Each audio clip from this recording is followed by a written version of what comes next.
अच्छी लाखों की बात प्राप्त हुई है भागवत जी के अध्ययन में कि जो व्यक्ति इस संसार में दुख को अपने से निवृत्त करने के लिए, अपने से दूर करने के लिए और सुख की प्राप्ति के लिए भटकता रहता है, दिन रात अपने मन में फालतू की चिंता करता रहता है, चिंतन नहीं, फालतू की चिंता करता रहता है कि कैसे धन आएगा, कैसे धन आएगा, और फिर सोचता है कि बहुत सारा धन पाने के बाद मैं संतुष्ट हो जाऊंगा, सुखी हो जाऊंगा, मेरे जीवन से सारे दुख भग जाएंगे। तो आप कृपया इस भ्रांति में न रहें और अपने मन से इस भ्रांति को निकाल दें,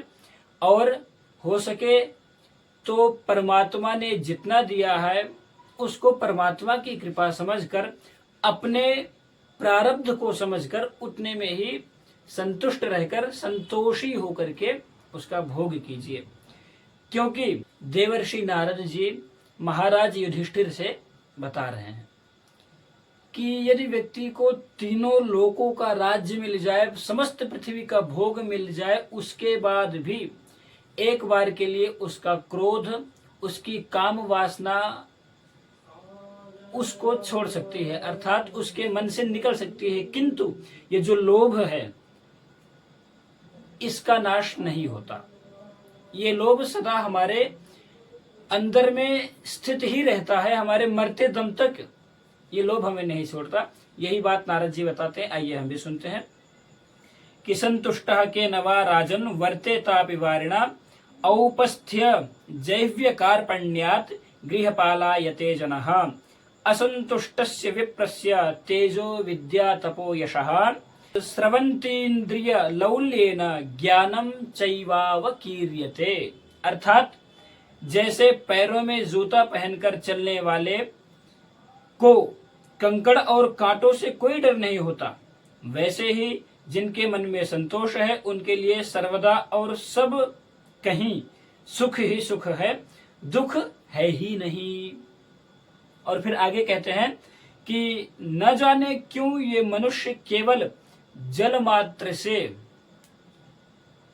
अर्थात जल मात्र ग्रहण करके, पी करके ही संतुष्ट नहीं हो जाता, अपितु रसनेन्द्रिय और जननेन्द्रिय, रसनेन्द्रिय अर्थात ये जिह्वा, स्वाद के लिए अच्छा अच्छा स्वाद, अच्छा अच्छा खाने को मिले, रसनेन्द्रिय और जननेन्द्रिय अर्थात मैथुन इत्यादि कर्म करना, भोग विलास में लिप्त हो जाना,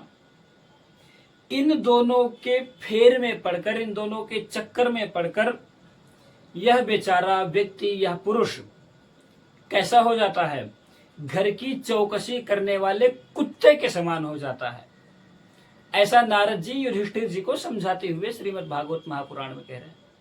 तो भैया अपने विवेक को थोड़ा सा जगाओ, इस धन रूपी लोभ से हटो,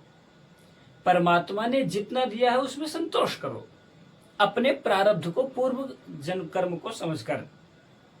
और आप में अगर संतोष आ जाएगा और आपके पास जो है परमात्मा को निवेदित करके यदि आप उसी का उपभोग करना प्रारंभ करेंगे तो हो सकता है परमात्मा की कृपा से आपका प्रारब्ध बदले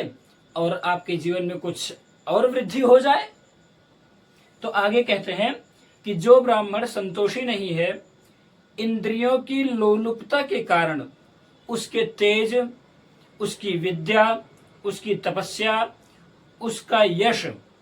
क्षीण हो जाता है और वह अपने विवेक को भी खो बैठता है।